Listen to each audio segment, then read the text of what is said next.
Hola les gens, j'espère que vous allez bien. On se retrouve dans une nouvelle vidéo qui sera un peu au format vlog car c'est vraiment ce que j'aime faire. Mais je voulais axer cette vidéo sur les 5 raisons selon moi d'adopter un Spitz.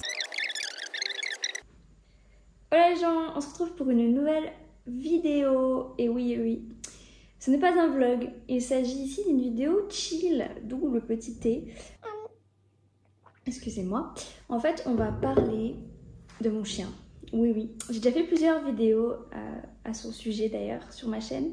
Mais aujourd'hui, c'est une vidéo vraiment positive sur les raisons d'adopter un Spitz. Je vous illustre aussi mes propos par des petits extraits que j'ai pris à droite à gauche durant ces dernières semaines. Et donc, sans plus attendre, c'est parti avec le premier point. Je vous ai ramené une invitée aussi. Du coup, qu'est-ce qu'on pourrait dire pour commencer? Alors, je dirais déjà que c'est un chien qui est adapté pour tout le monde. Que vous soyez une famille ou un couple ou tout seul, je mettrai juste un petit warning pour les personnes d'un certain âge car c'est des chiens, malgré leurs apparences, qui sont quand même assez dynamiques, qui ont besoin de se dépenser, de courir et qui ont une dépense énergétique assez énorme. Tijou, oui Tijou, oui Tijou. Malgré leur taille et qui aiment bien jouer, etc. Donc voilà. Deuxièmement, c'est un chien qui est très sociable, que ce soit avec les enfants, avec les autres animaux. Si je prends mon cas personnel, on a un chat et elle s'entend très bien avec le chat.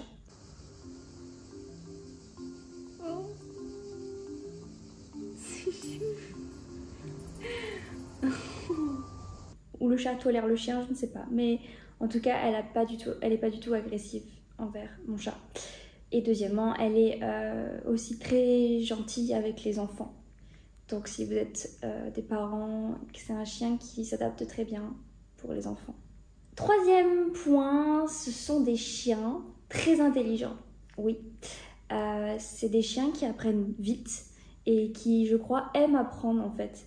Elle connaît pas mal de petits tours, je vous montrerai ça après.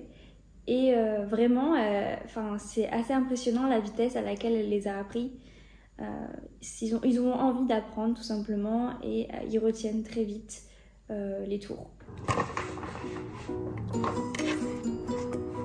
Donne la patte, oui. L'autre, oui. Tombe.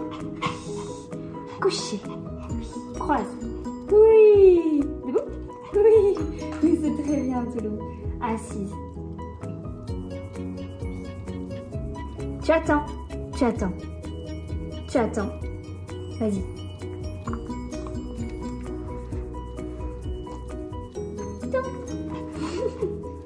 Donne la patte. Ouais, l'autre. Oui. C'est bien.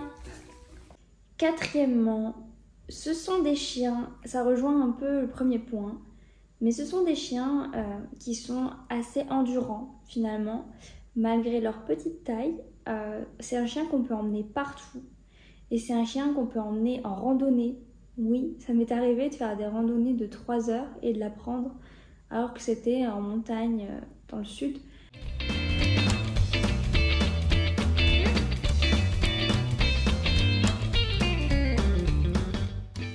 Et elle suit. Bien sûr, des fois, il faut la porter parce que ça reste un petit chien quand même.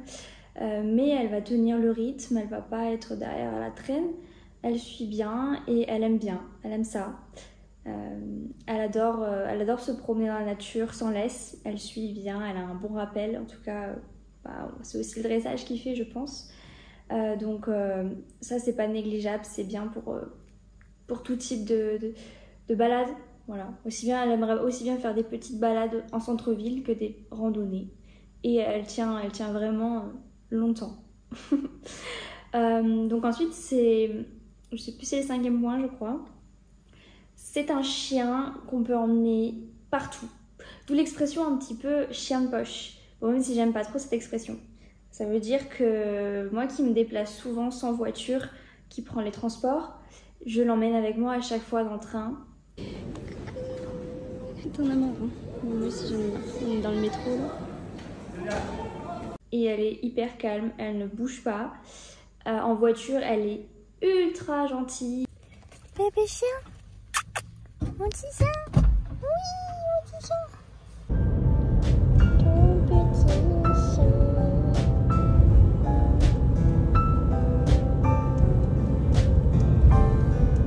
Je suis petite Loumi. On est en route pour l'Italie. Elle dort, ça la berce limite. Et c'est un chien qu'on peut prendre en avion facilement puisqu'elle pèse 2 kilos. Là, elle est clairement endormie. Enfin bref, c'est le chien idéal pour bouger beaucoup avec son animal. C'est des chiens ultra affectueux et ultra proches de leur maître. Vous le voyez bien d'ailleurs. Bon, j'étais pas trop partisane du fait de dormir avec son chien, mais j'avoue que souvent elle dort dans le lit. Bon, elle reste dans son coin, elle dérange pas trop, ça va. Mais ils sont ultra affectueux, elle se pose souvent, toujours qu'il y a un contact.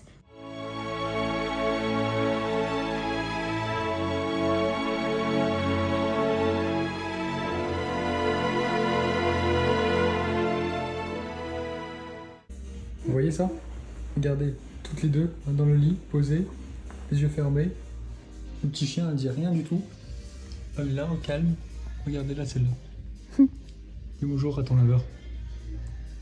Dis bonjour à ton laveur. Je parle à toi. Quand elle s'allonge, elle aime bien avoir un contact avec nous, devant le canapé, dans le canapé le soir.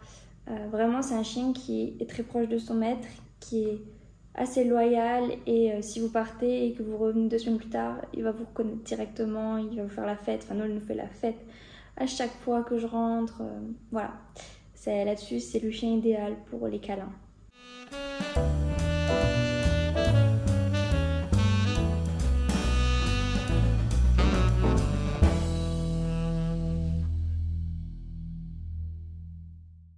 Et enfin, pour les côtés un peu plus drôles, on va dire, ce sont des chiens qui sont des alarmes.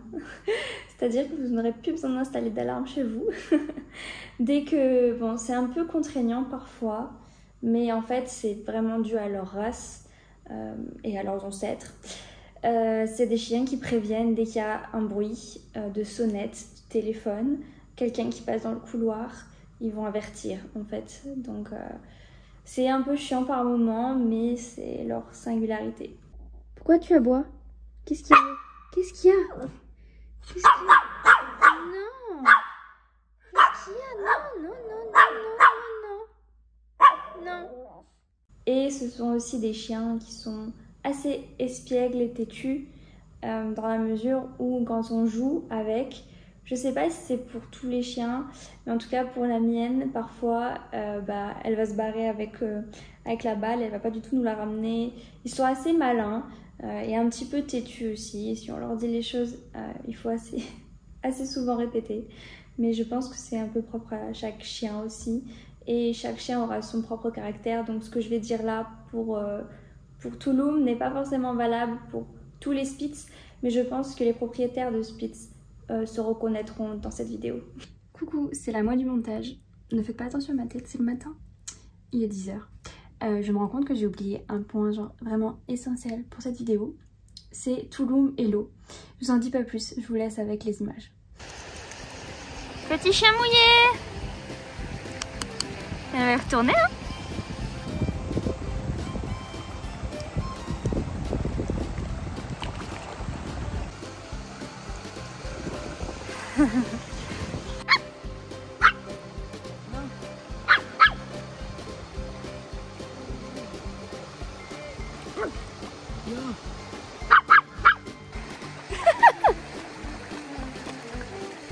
Tant qu'elle a pied, ça va, hein, sinon... Voilà, je crois que j'ai fait le tour des points que je voulais aborder. J'espère que les petites vidéos que je vous aurai mis à l'appui seront aussi parlantes pour vous. Et n'hésitez pas à commenter la vidéo, à donner votre avis si vous avez des Spitz en commentaire et à soutenir la chaîne en vous abonnant. Voilà, on se retrouve très vite pour un vlog. Et sur ce, je vous fais des gros bisous et je vous dis ciao!